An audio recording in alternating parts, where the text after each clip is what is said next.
안녕하세요. 오늘도 사연살롱을 찾아주셔서 감사합니다.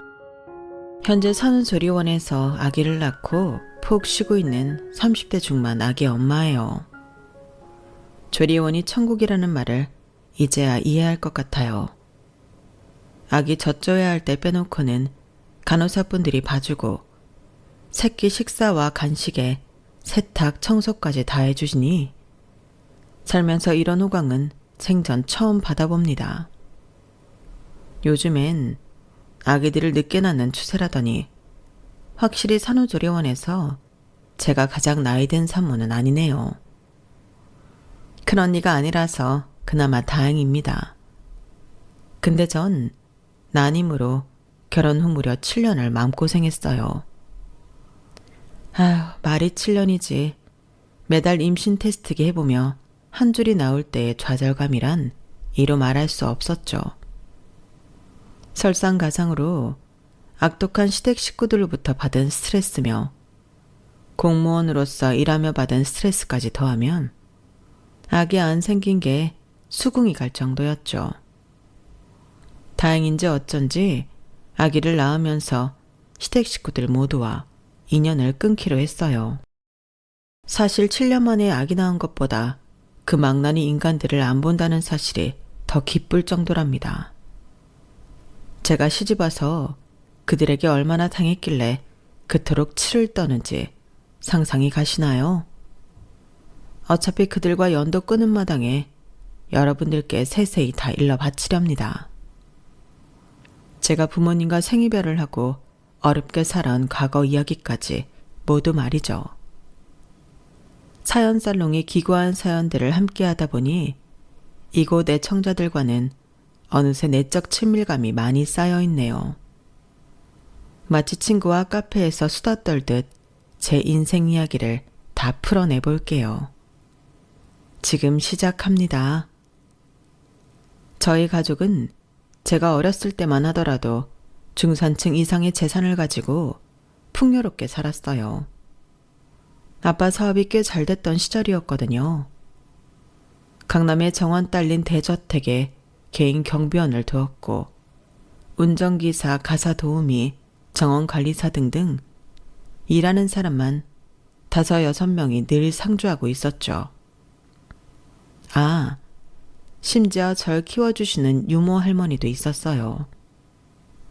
아기 때는 유모 할머니가 제 친할머니인 줄 알고 자랐을 정도로 친밀했죠.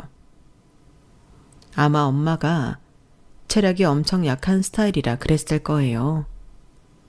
선천적으로 심장이 약한 엄마는 조금만 무리해도 심장이 너무 빨리 뛰어서 병원에 실려갈 정도였어요. 작은 충격에도 예민했고요. 늘 누워 계시는 엄마를 보며 다른 친구들 엄마도 저렇게 다 누워있고 유모가 따로 놀아주는 줄 알았어요. 너무 어렸기에 뭘 모르는 철없는 생각이었죠. 그렇게도 약했던 엄마가 아주 어렵게 제 남동생을 가졌어요. 저와 나이 터울이 10살이나 나는 늦둥이 아들이었죠. 동생이 남자아이라 그랬는지 그래도 남동생을 낳았을 때는 엄마가 기운을 좀 차리시곤 동생과 놀아주시더군요. 약간 섭섭했지만 그러려니 했어요. 엄마 말고도 절 케어해주고 칭찬하고 바라봐주는 사람들이 집에 많았으니까요. 그렇게 온통 핑크빛으로 평화롭고 행복했던 우리 가족의 삶에 느닷없이 불행이 들이닥치더군요. 중학생이 되어 교복을 말끔하게 차려입고 학교를 다녀왔는데 여느 때와 다르게 집안이 온통 싸늘했어요. 늘 북적이며 집안 곳곳에서 일을 해주던 사람들, 날 공주님 대접해주며 케어해주던 유모 할머니도 온데간데 없었어요. 대신 온 집안에는 빨간 딱지가 덕지덕지 붙어 있었죠. 이게 다 뭐야? 엄마 어딨어요? 유모 할머니, 다 어디 간 거예요? 역시나 저처럼 놀라서 얼굴이 시퍼래진 엄마가 방에 누워있다가 나와서 말씀하셨어요. 지연아, 아빠가 하시던 사업이 잘못됐나 봐. 이 집이며 돈 되는 물건들은 모조리 경매로 넘어간다는구나. 함부로 스티커 떼지 말래. 이모 할머니며 집에서 일하던 사람들도 우리 집 망한 거 보고는 다 가버렸어. 못 받은 월급은 나중에 다 청구할 거래. 돈이 없어지니 다들 싸늘하게 대하는구나. 세상 참 무섭지? 지연아, 이제 우리 어떡하면 좋니? 엄마, 진정하세요. 지훈이도 아직 어린데 엄마 아빠랑 제가 정신 발작 차리고 있어야죠. 이제 일하는 사람들 없이 우리 가족끼리 똘똘 뭉쳐서 살면 되죠. 뭔 걱정이에요, 엄마. 심장에 무리 가니까 그만 우세요. 네? 저도 중학생 어린 나이였지만 허약한 엄마를 지켜야겠다는 생각이 우선적으로 들었어요. 그 후로도 아빠는 집에 들어오지 않으셨어요. 얼마 뒤 경찰이 와서 아빠를 찾았지만 거처를 알지 못하니 말할 수 없었죠. 저는 엄마뿐 아니라 아빠 걱정까지 갑자기 온 세상의 짐을 짊어진 것 같이 삶이 무겁고 무서워졌어요. 그 와중에 5살 배기 남동생도 잘 돌봐야 했어요. 아무것도 모르는 남동생은 그동안 먹었던 맛난 음식들만 찾더군요. 장난감 찾을 때보다 먹을 거 달라는데 못 줄 때가 정말 마음 아팠어요. 지훈아, 이제 우리 그런 거 살 돈 없어. 그냥 목마르면 물 마시고 동사무소에서 쌀 얻어다가 밥만 겨우 먹고 살아야 해. 라면 살 돈도 없단다. 알았지? 나 망고도 먹고 싶고 로봇도 갖고 싶고 롯데월드도 가고 싶단 말이야. 이 집 너무 좁아. 우리 집으로 다시 돌아갈래. 아직 아무것도 모르는 남동생은 막무가내였어요. 아마 환경이 극과 극으로 바뀌어서 더 예민했는지도 모르겠네요. 완전히 다 망한 우리 가족은 큰 대저택에서 나와서 산꼭대기 쪽방촌으로 들어갔어요. 겨울이었는데 바람이 숭숭 들어오는 다 허물어져가는 집 단칸방에 우리 세 식구가 살았죠. 아빠는 여전히 연락이 안 됐고요. 화장실은 공용으로 밖에 한 개가 있었어요. 밤이면 화장실 가기가 너무 무서워서 소변은 요강을 마련해서 해결했죠. 남동생은 다니던 영어 유치원을 끊고 집에서 엄마와 함께 있었고, 전 어떻게든 중학교까진 다녀야겠다 싶어서 학교를 꾸역꾸역 계속 다녔어요. 학교 친구들에겐 저의 이런 변화를 말 안 했어요. 그 학교 학생들이 거의 다 잘 사는 아이들이었기에 괜히 기죽기 싫었거든요. 여느 때처럼 친구들과 학교를 하는데 한 친구가 저 먼 곳에 맛집이 있다며 자기가 쏘겠다고 가자고 하더군요. 돈도 없었는데 친구가 제 끼니를 해결해 준다는 말에 냉큼 따라 나섰죠. 사람도 잘 없는 어둑한 골목에 맛집이 있다기에 친구를 쫄래쫄래 따라가는데 그 친구가 소리치듯 제게 말하더군요. 지연아, 저기 니네 아빠 아니니? 저희 시선이 닿은 곳에 웬 허름한 차림의 거지 아저씨가 앉아 있었어요. 얼굴을 자세히 보니 우리 아빠가 확실했어요. 몇 달 만에 보는 아빠는 완연한 노숙자 차림이었죠. 친구들이 보든지 말든지 얼른 아빠에게로 달려갔어요. 뛰어가는데 서러움과 반가움의 눈물이 터져 나오더군요. 아빠, 이게 어찌된 일이에요? 아빠가 왜 이렇게 길가에 앉아 계시는 거예요? 아빠 사장님이었잖아요. 맨날 양복만 입던 분이 어디서 이런 깨재재한 거적대기를 입고 있는 거예요? 왜? 지연아, 네가 여기까지 웬일이니? 경찰들이 날 추적한다기에 집에 못 들어가고 가족들한테 연락도 못했구나. 정말 미안하다. 우리 딸 볼 면목이 없구나. 저기 뒤에 친구들이 보고 놀랄 수 있으니 얼른 친구들한테 가보렴. 아빠는 때가 되면 연락할게. 아빠, 우리 집 이사했어요. 산꼭대기 판자촌으로요. 거기까진 경찰들 안 와요. 걱정 말고 얼른 우리 집으로 가요. 아빠가 더 이상 돈 안 벌어도 돼요. 제가 알바라도 해서 우리 식구 먹여 살리면 되잖아요. 어서 일어나세요. 그렇게 전 아빠를 끌고 가다시피 집으로 갔어요. 누워 계시던 엄마와 남동생도 아빠를 무척이나 반겼죠. 우리 가족은 그날 밤 내내 꼭 끌어안고 엉엉 울었죠. 몸 약한 엄마가 혹시라도 실신해서 쓰러질까봐 걱정했던 기억이 있네요. 그렇게 우리 식구는 다시 무일푼에서 시작했어요. 서로 말을 안 해도 의기투합하며 열심히 살아보고자 각자의 자리에서 발버둥을 쳤죠. 전 중학생임에도 어떻게든 알바자리를 구해서 학교 생활과 병행했어요. 친구들도 제 사정을 알고 있었는데 모른 척 해준 거였더라고요. 사정을 알고 난 뒤에는 저를 많이 배려해 주었어요. 엄마도 식당 근처에 일자리를 잡고 설거지를 시작하셨어요. 남동생은 무상 어린이집에 맡겨놓고 말이죠. 아빠는 그나마 시급이 세다는 막노동판에 가서 일을 시작하셨어요. 생전 처음 해보는 노가다 일이었기에 온몸에 파스를 달고 사셨어요. 아빠가 집으로 오시는 걸 길가에 풍기는 파스 냄새로 알 수 있을 정도였으니까요.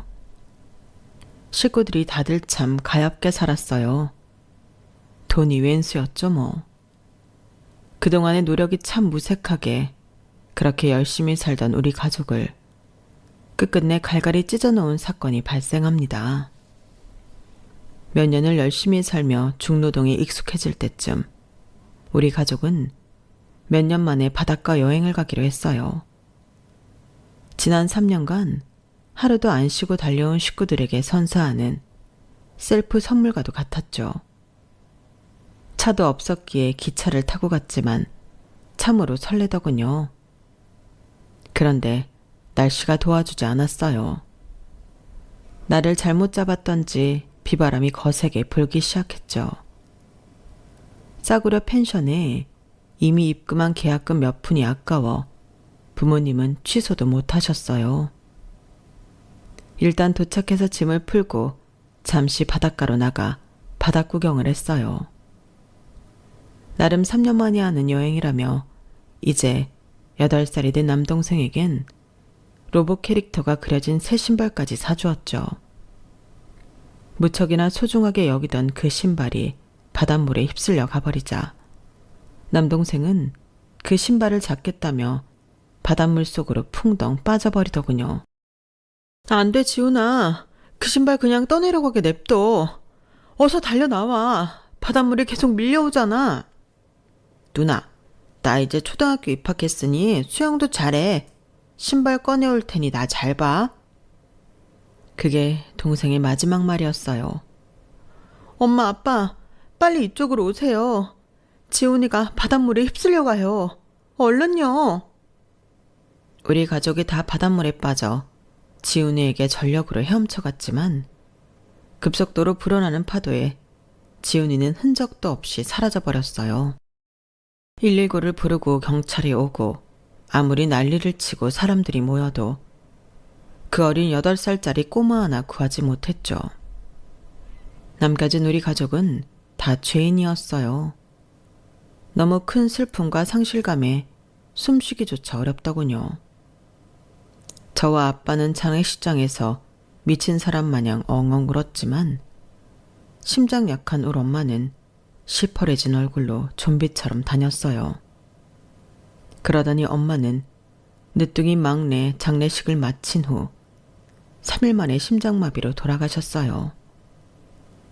그렇게 우리 가족의 절반이 일주일 안에 다 저 세상으로 떠나버렸죠. 저도 충격이었지만 아빠도 너무 큰 충격에 방에만 누워 계시며 시름시름 앓더군요. 아빠, 밥이라도 좀 드세요. 이렇게 있다가 아빠까지 죽으면 어떡해요? 그럼 난 누구랑 살으라고? 제발 기운 좀 차리세요. 아빠에게 사정하고 또 사정했죠. 며칠 후 아빠는 단호하게 결심이라도 한 듯 제게 하얀 봉투를 내미시며 말씀하셨어요. 지연아, 안 되겠다. 정말 이기적인 말이지만 아빠도 살고 봐야겠어. 더 이상 속세에 미련이 없다. 속세를 떠나는 방법만이 내가 살 수 있는 유일한 길이야. 아빠는 머리 깎고 산에 들어가고 싶어. 그렇게 할 수 있도록 허락해 주겠니? 자, 여기 네가 고등학교 졸업할 때까지 살 수 있는 약간의 현금이 들어있어. 이 돈 통장에 넣어놓고 아꼈으면 충분히 20살 될 때까진 살 수 있을 거야. 아빠, 그게 무슨 말이에요? 아빠마저 내 곁에 없으면 나 혼자 무서워서 어떻게 살으란 말이에요? 그렇다고 우리가 부녀로서 인연이 영영 끊어지는 건 아니야. 간혹 연락도 하고 산에서 내려오면 만나고 하자꾸나. 도저히 여기선 내가 숨이 안 쉬어지는구나. 아빠가 살 수가 없어서 그래. 이해해다오. 어쩔 수 없었어요. 아빠가 하고자 하는 대로 보내드리는 수밖에.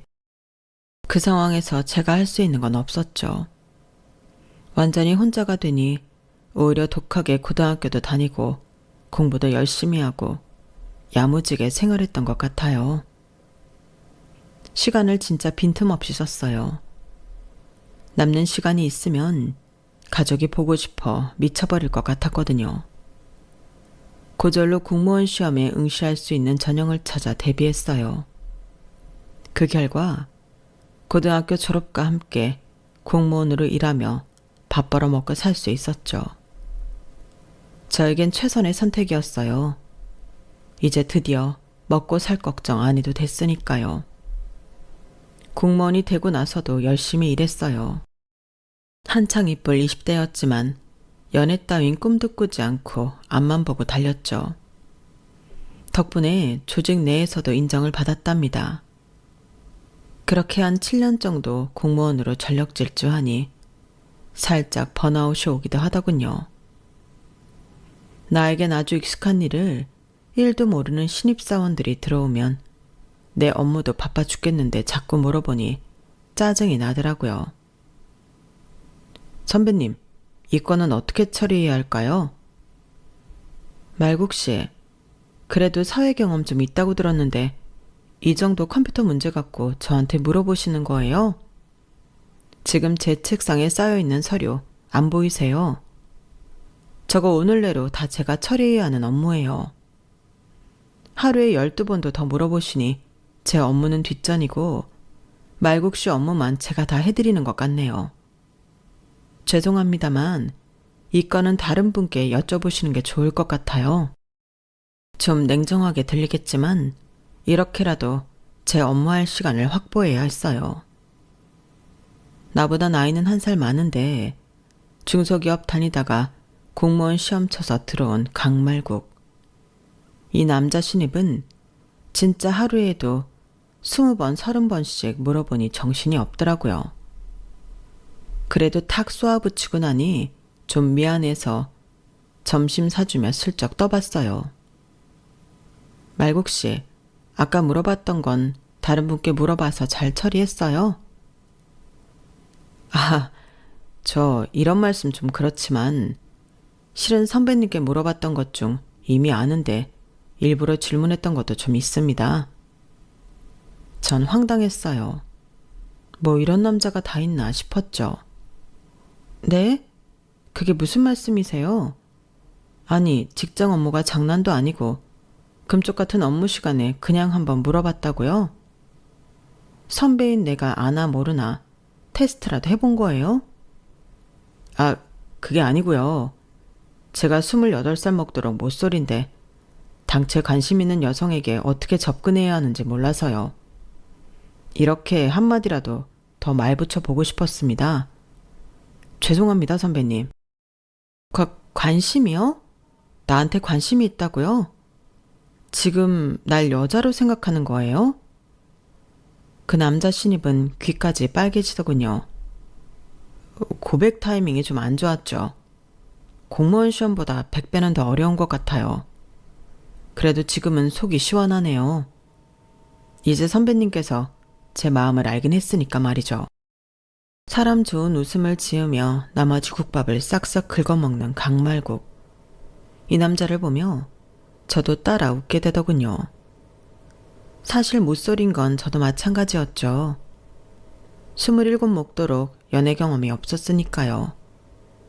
그동안 고백을 몇 번 받긴 했는데 제게 연애는 사치라고 생각해서 거절하고 일만 해왔죠. 하지만 저도 몇 년 뒤에 30살이라고 생각하니 노처녀로 일만 하면 늙어가는 게 뭔가 억울하게 느껴지더군요. 무엇보다 너무너무 외로웠어요.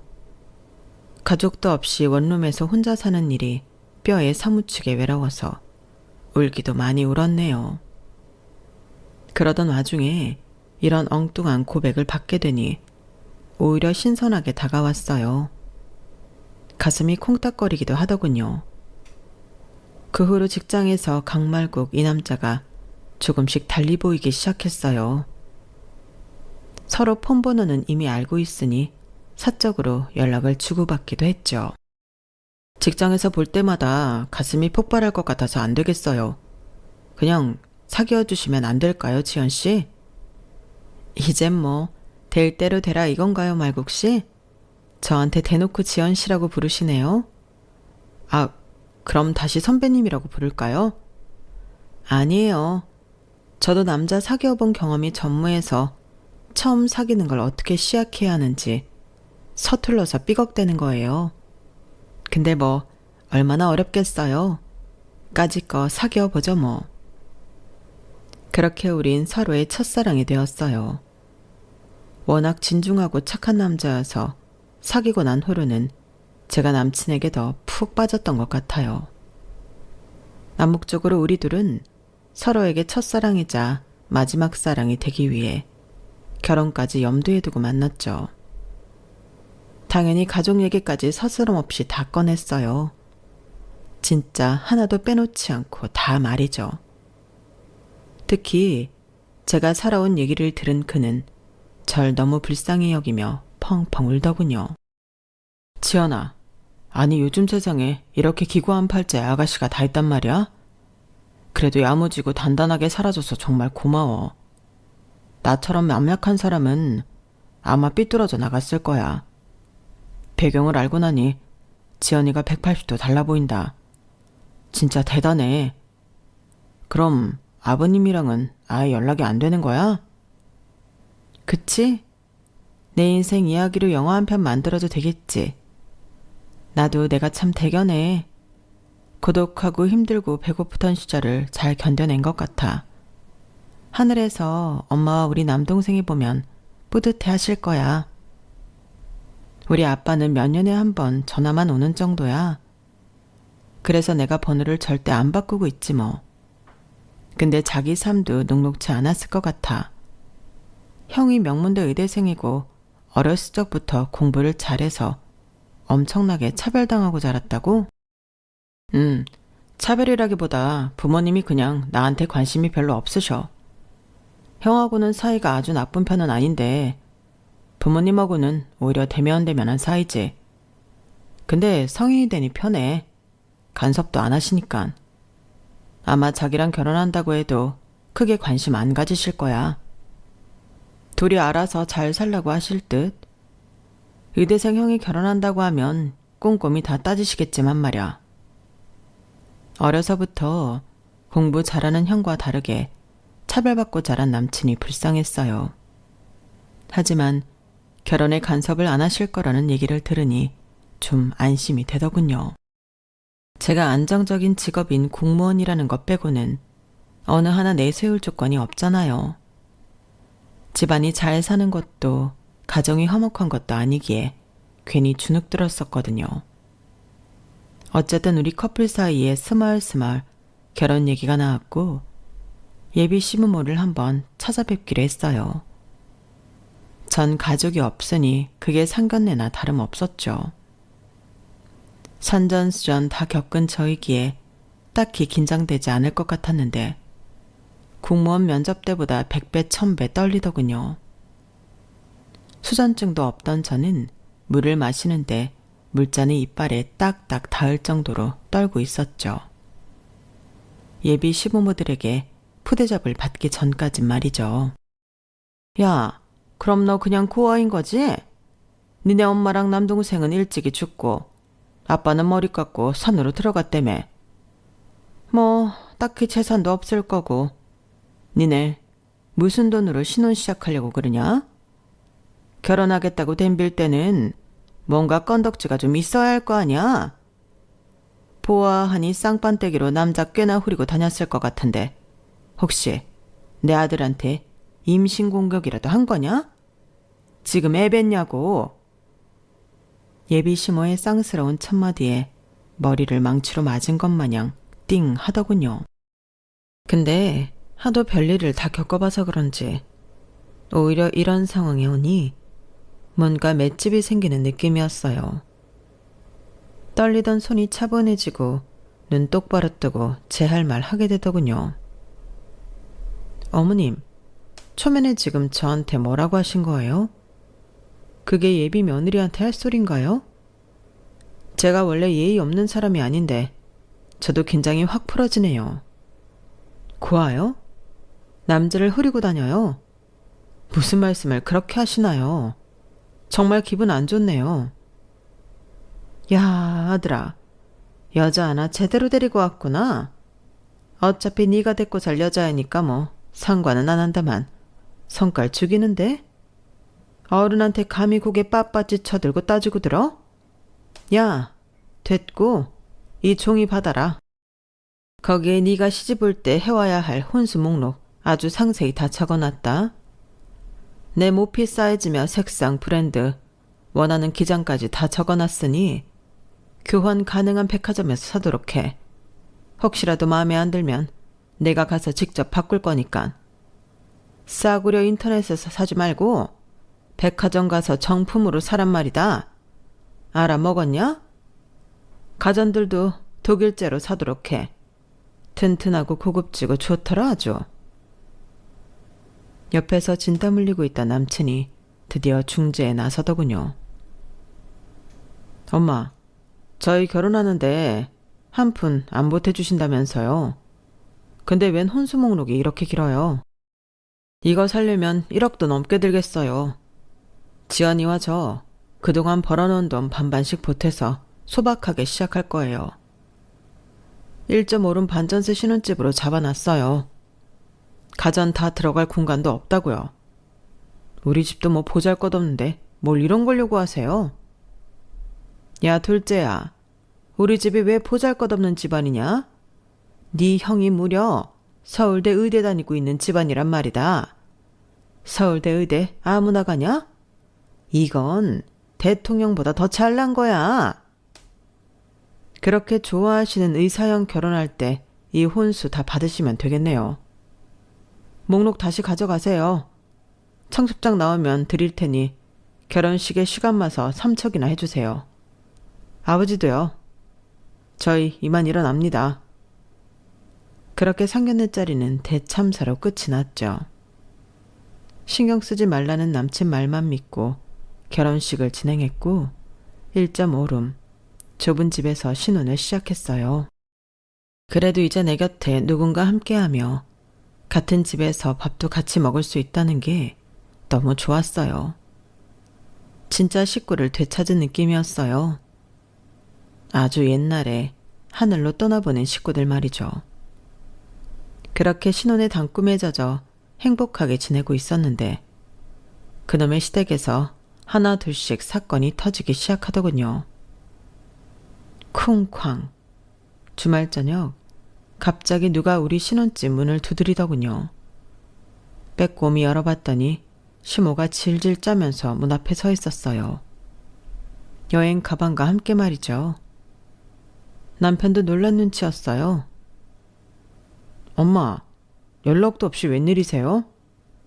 아이고야, 네 아빠가 우리 집 보증금까지 다 빼서 등산동호회 젊은 년한테 다 갖다 바치고 둘이 도망가 버렸다. 집주인이 나보고 나가래. 새로운 세입자들인다고 말이야. 말구가 60대 늙은 남자가 쪽지 하나 남기고 가출한다는 게 말이 되냐? 내 팔자야. 아유. 아니 어머님, 짐가방을 다 싸가지고 오셨네요. 설마 저희 집에서 사시려는 거예요? 며느리던 벌써부터 싫은 티를 팍팍 내냐? 시애미 인생이 불쌍하지도 않더냐? 늙은 내가 그럼 노숙이라도 하련? 엄마, 여기 1.5룸이라 방 한 칸이잖아요. 저희 신혼집보단 혼자 투룸에 살고 있는 형네 오피스텔이 낫지 않을까요? 똑똑한 의사들 앞길 막을 일이냐? 비뇨기가 일이 힘들 텐데 잠이라도 편하게 자야지. 이 애미 때문에 제대로 쉬지도 못하면 큰일이지. 참으로 어이없죠. 혼자 넓은 오피스텔에서 살고 있는 아직 미혼인 큰아들집 냅두고 신혼인 우리 집에 얹혀 사신다니 기가 차더군요. 시모가 신경 쓰여 신혼임에도 부부관계도 제대로 가질 수 없었죠. 그렇게 몇 년이 흐르고 시모는 절대 나가서 혼자 살 생각을 안 하더군요. 몇 년간 아이가 생기지 않자 전 시험관 시술에 도전해보기로 했어요. 그걸 안 시모가 비아냥대더라고요. 정말 재수없었어요. 옛날에 신문기사에 보니깐 낙태 경험이 많으면 애가 잘 안 들어선다던데. 며느리 네가 딱 그 케이스 아니냐? 결혼한 지 몇 년이 지났는데 임신이 안 되는 게 다 니 탓 아니냐고. 낙태라뇨 어머님. 저 남편 전에 한 번도 남자 사귀어 본 경험이 없는 사람이에요. 제발 머릿속 필터로 한번 거르고 말씀하세요. 아무 말이나 짓거리지 마시고요. 저도 지친다고요. 그날도 여느 때와 같이 시모와 대판 싸우고는 남편에게 제안했어요. 나 더 이상 어머님하고 이 좁은 집에서 못 살겠어. 어머님께서 나갈 생각을 안 하시니 우리가 나가자. 자기 돈 얼마 모았어 그동안? 남편은 당황해서 식은땀까지 흘리더군요. 저 미안해 지연아. 어디서부터 말해야 할지 모르겠네. 얼마 전에 형이 페이닥터 더 이상 못 해먹겠다며 개업한다고 모아놓은 돈 좀 빌려달라고 해서 싹 다 빌려줘 버렸어. 금방 갚는다길래. 뭐? 큰 돈을 빌려주는데 아내인 나랑 상의 한마디 없었단 말이야? 자기까지 왜 이래 진짜. 이 집안 식구들 다 날 말려 죽일 셈이야? 너무 화가 나서 울음이 터져버렸네요. 착하기만 한 남편도 바보같이 느껴졌고요. 형한테 그 돈 도로 다 달라고 해. 아니면 나 당신이랑 이혼할 거야. 나 혼자 원룸이라도 얻어서 나갈 거라고. 알았어. 진정해 지연아. 내가 형한테 말 잘해서 돌려받을게. 상의 없이 일 버린 거 사과할게. 이혼 얘기 같은 건 다신 꺼내지 말아줘. 나 무서워. 비뇨기과 의사가 된 아주버니에게서 싸우듯이 그 돈을 다시 돌려받은 모양이었어요. 그런데 이번엔 그 사실을 안 시모가 난리를 치더군요. 야 며느리, 너 나와봐. 네가 뭔데 우리 큰아들 돈을 뺏어? 네가 남편 종용해서 돈 뺏게 했지? 이 구미호 같은 년, 나쁜 년, 고얀 년. 네 애미랑 남동생이 애진작에 죽었다는 거 듣고는 무서운 년이다 싶었어.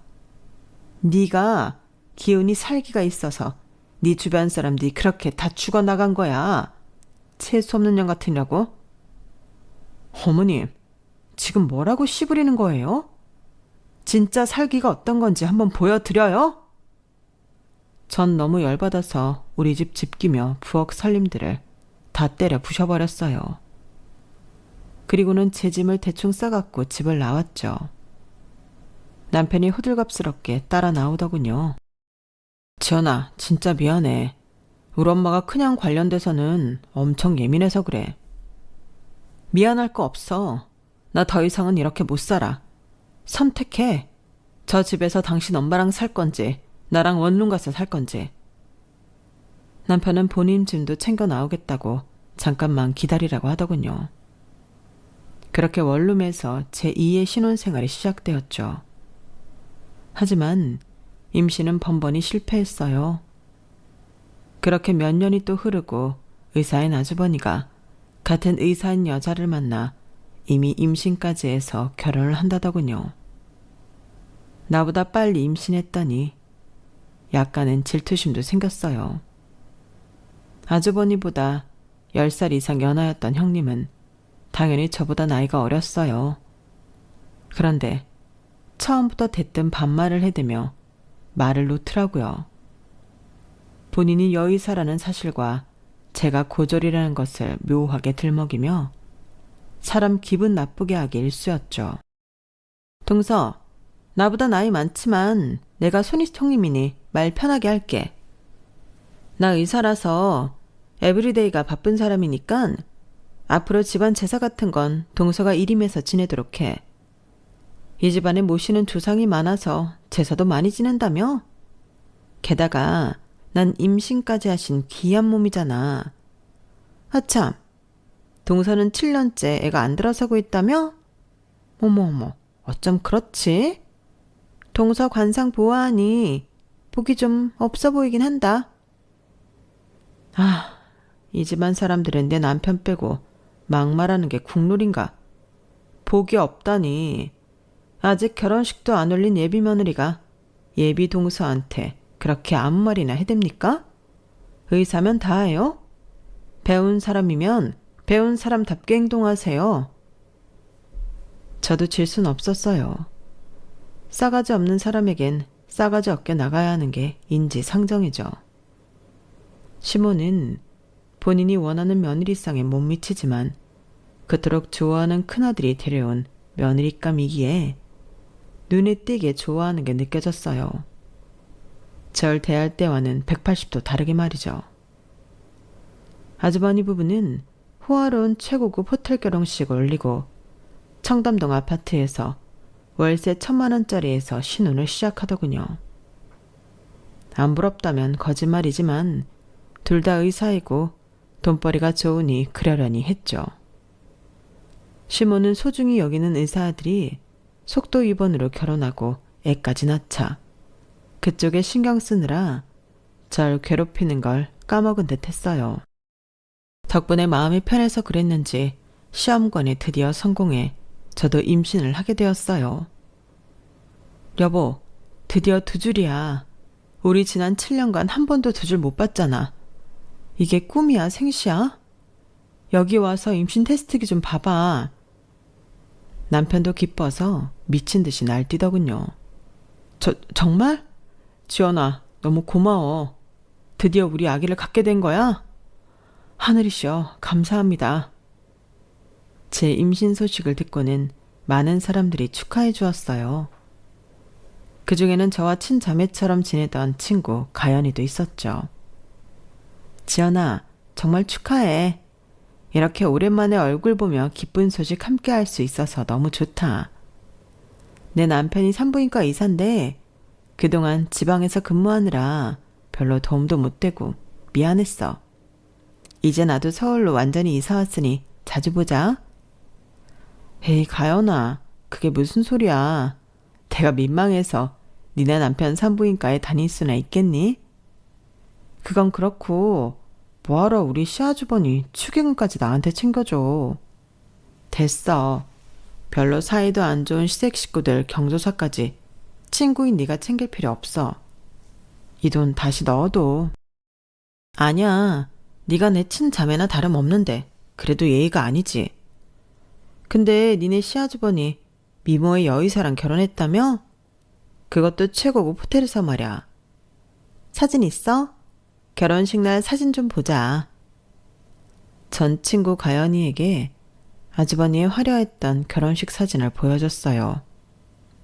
그런데 갑자기 가연이가 입을 틀어막고 엄청나게 놀라더군요.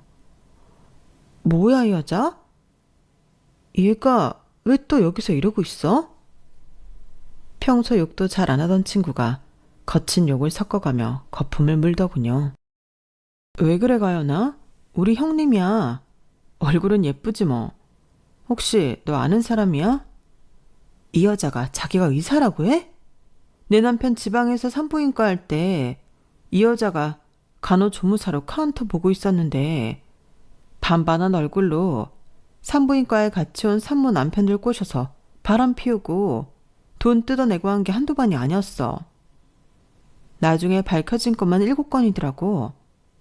당연히 남편 병원에서 바로 해고했고 경찰서에도 들락날락하는 것 같던데? 여튼 이 여자라는 사람도 아니야. 꼬리 9 달린 구미호 사기꾼이라고. 뭐? 의사도 아니라고?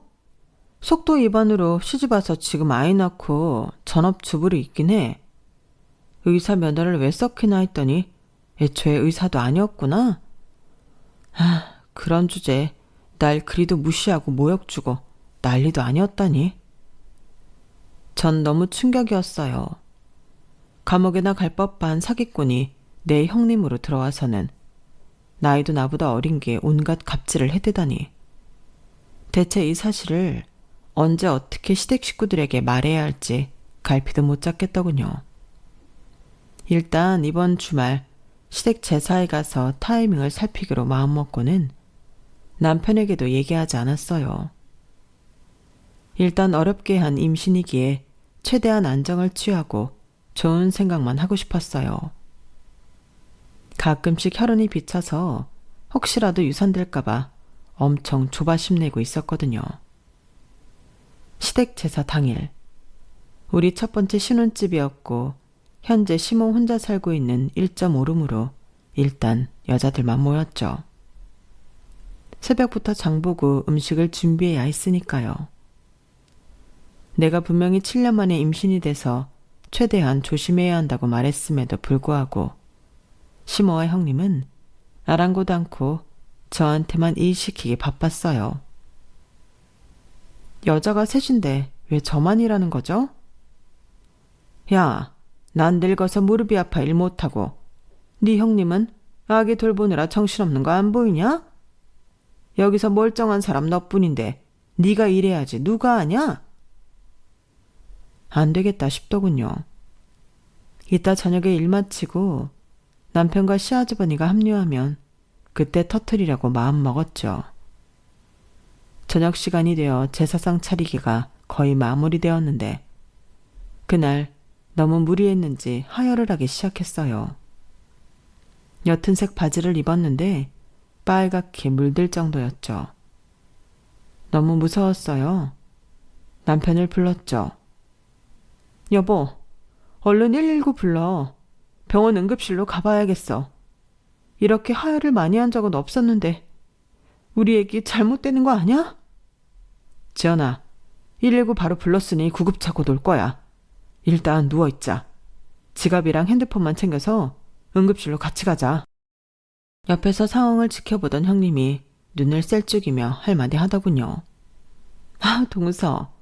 여기 여자들 중에 누구 하나 임신 안 해본 사람 있어? 유난 떨지 말고 얼른 와서 제사상이나 마저 차려. 어딜 도망가려고 해? 거기서 제가 꼭지가 돌아버렸어요. 하혈이고 뭐고 형님 부부 있는 데서 크게 다 불어버렸죠. 제가 알고 있는 사실들을요. 야, 너 의사 아니라며. 지방에 있는 산부인과에서 산모 남편들 꼬셔다가 모텔이나 쳐다니고 돈 빼돌리고 하다가 경찰서도 들락날락거린 걸로 알고 있는데 아주버니, 전과 여부는 확인하시고 혼인신고하신 거예요? 이 여자 보통 사기꾼이 아닙니다. 오늘 가서 체크 한번 해보시죠. 아주버니도 충격을 받은 눈치더군요. 자기야, 자기 의사 아니야? 산부인과 의사 아니었어? 간호조무사 출신이야? 나한테 거짓말한 거야? 자기 전과도 있어?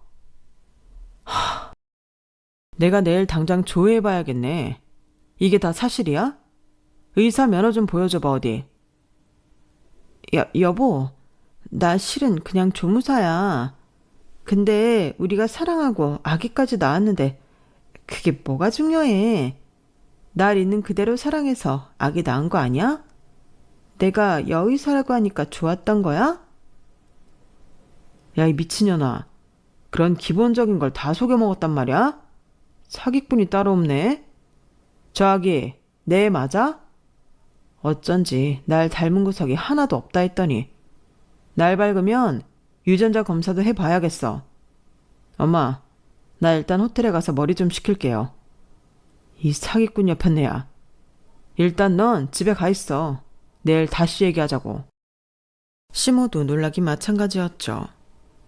아니 이게 웬 청청병역 같은 얘기냐? 첫째 며느리 너, 내 귀한 의사 아들 농락한 거냐? 만일 저 아기가 딴 남자 아기인 걸로 밝혀지면 너 죽고 나 죽는 거다. 아사리판이 나고 있던 그때 119가 시댁으로 도착했고 저와 남편은 유유히 구급차를 타고 응급실로 도착했어요. 전 며칠간 입원하며 안정을 취한 뒤 뱃속 아기를 지킬 수 있었죠. 그때 구급차 안에서 남편이 제게 했던 약속이 있어요. 지연아, 그동안 시집살이 하느라 고생 많았어. 나 결심했어. 이제 우리 집 사람들과 인연을 완전히 끊도록 하자. 우리 아기 교육상도 안 좋을 것 같아. 그렇게 결정해줘서 고마워. 나도 당신이랑 우리 아기와 예쁜 가정 꾸려서 여기에만 집중하고 싶어. 더 이상 시댁 스트레스 받고 싶지 않아. 그날부로 시댁과는 완전히 연락을 끊어버렸어요. 그런데 형님네 부부의 비하인드 스토리가 궁금하긴 하더군요. 남편으로부터 전해 들어보니 역시나 그 아기는 아주버니의 아이가 아니었고 그 여자는 사기 전과 무려 사범의 범죄자였다고 하네요. 그 후로 시모는 진정한 며느리는 너뿐이라며 저한테 연락을 취하곤 했지만 바로 차단해버렸죠. 더 이상 그 집안 사람들과 엮이고 싶지 않았거든요. 지독했던 7년간의 시댁 스트레스가 드디어 끝이 나고 전 평화롭게 아기를 출산하고 지금 산후조리원에서 글을 쓰고 있네요. 참, 여러분께 시댁이란 어떤 존재인지 궁금합니다. 저한테만 지옥이었는지 마치 천사 같은 시모와 형님은 이 세상에 존재할 수 있는 건지도요. 여자의 적은 여자라는 말이 있잖아요. 적어도 저한텐 그런 적이 많았던 것 같아요. 특히 시댁 여자들 말이죠. 아무튼 이젠 다 끝났으니 과거는 잊고 우리 아기와 함께 예쁜 가정 꾸리며 행복하게 살렵니다. 저의 긴 이야기를 끝까지 들어주셔서 감사합니다. 여러분의 가정에도 항상 행복이 가득하길 바랍니다. 여러분, 사연 댓글에 응원과 현명한 조언 부탁드려요. 좋아요와 구독은 저에게 큰 힘이 됩니다. 오늘도 좋은 일 가득하세요.